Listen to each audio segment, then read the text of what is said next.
Assalamualaikum warahmatullahi wabarakatuh. Selamat pagi para netizen di mana saja Anda berada. Salam opini rakyat.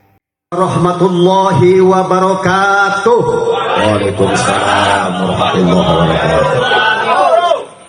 Pernyataan sikap kami masyarakat Provinsi Banten yang tinggal di Tutugan Gunung Karang, Kabupaten Pandeglang, menyatakan sikap dengan tegas perihal proyek PIK 2 yang mengatasnamakan proyek strategi negara, strategi nasional.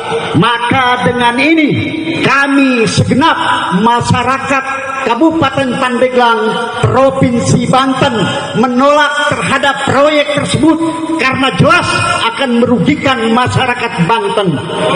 Juga kami sampaikan kepada Saudara Prabowo Subianto sebagai Bapak Presiden Republik Indonesia agar segera keluar dari proyek sesat tersebut yang akan membawa malapetaka dan menyengsarakan masyarakat Banten pada umumnya.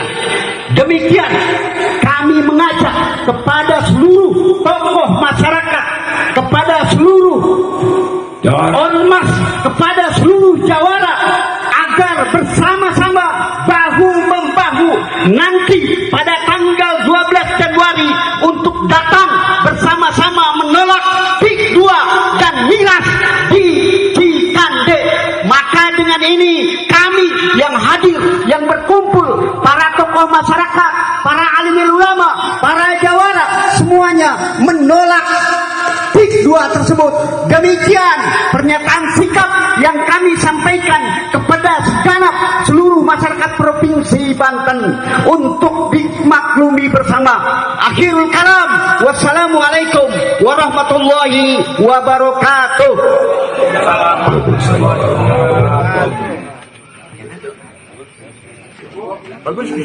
Seolah-olah kita ini kelompok orang yang menolak pembangunan. Sesungguhnya kami tidak menolak pembangunan itu. Betul. Jepang dulu menjajah kita juga membangun. Belanda dulu membangun, tapi prosesnya adalah menjajah. Betul. Apa arti pembangunan itu jika prosesnya adalah menyerobot tanah? Betul. Mengurugi sungai-sungai sehingga tambak-tambak mati. Betul. Mencemari lautan, memagar lautan, dikapling-kapling, dijual. Betul. Ini namanya kan penjajah. Lalu kemudian yang disebut pembangunan itu, apa artinya? Saya tidak cemburu dengan mereka yang punya Robicon 7. Saya juga tidak cemburu dengan mereka yang rumahnya tingkat 7.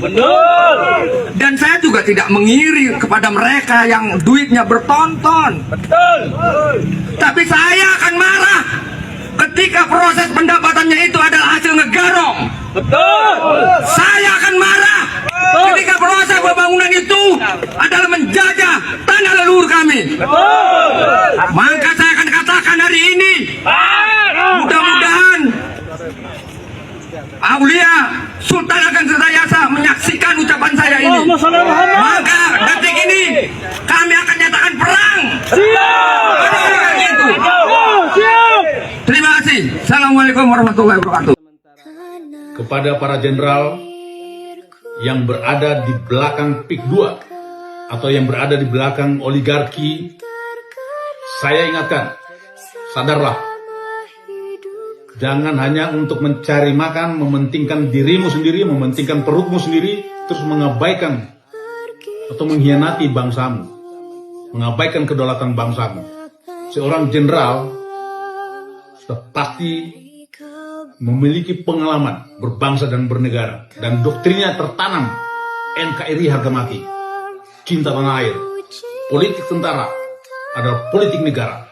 Tapi ketika kalian berkolaborasi bersama-sama dengan oligarki yang merusak bangsa ini, saya katakan kalian biadab, kalian pengecut, dan kalian pengkhianat bangsa.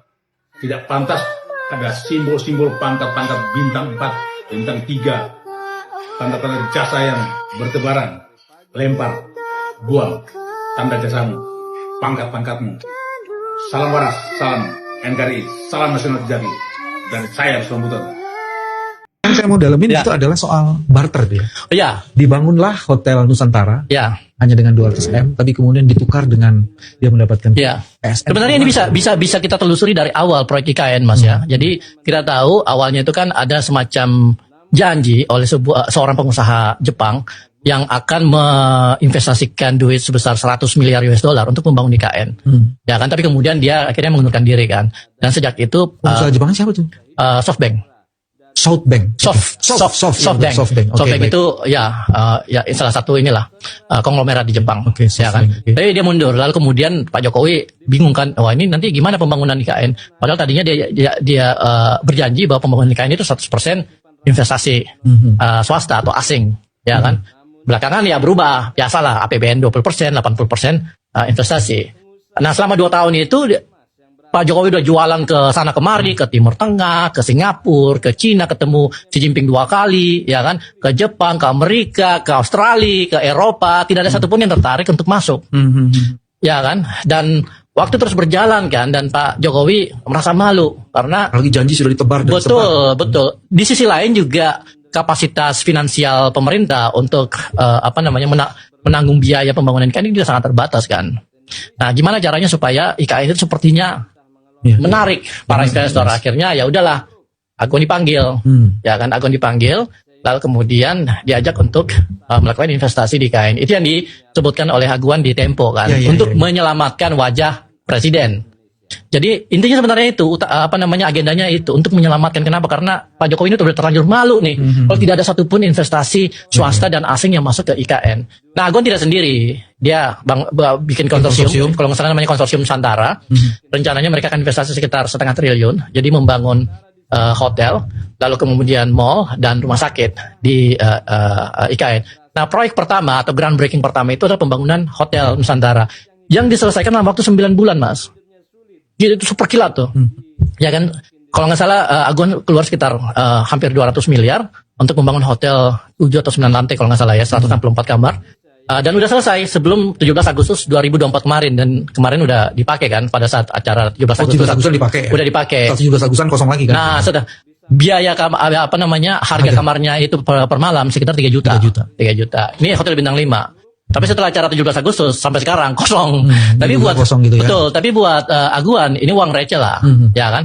Karena dengan dia melakukan investasi membangun membangun Hotel Nusantara sebagai penanda masuknya investasi swasta ke IKN, dia mendapatkan hadiah berupa status proyek strategis nasional di proyek PIK 2. Itu. Nah, status proyek strategis nasional ini penting sekali karena proses pembangunannya akan difasilitasi oleh pemerintah secara langsung, baik dalam bentuk urusan legal, urusan hukum ya, urusan perizinan, lalu kemudian pendukung kali ya. Betul, akuisisi tanah, ya kan, pengadaan lahan, dan tentunya infrastruktur yang lain.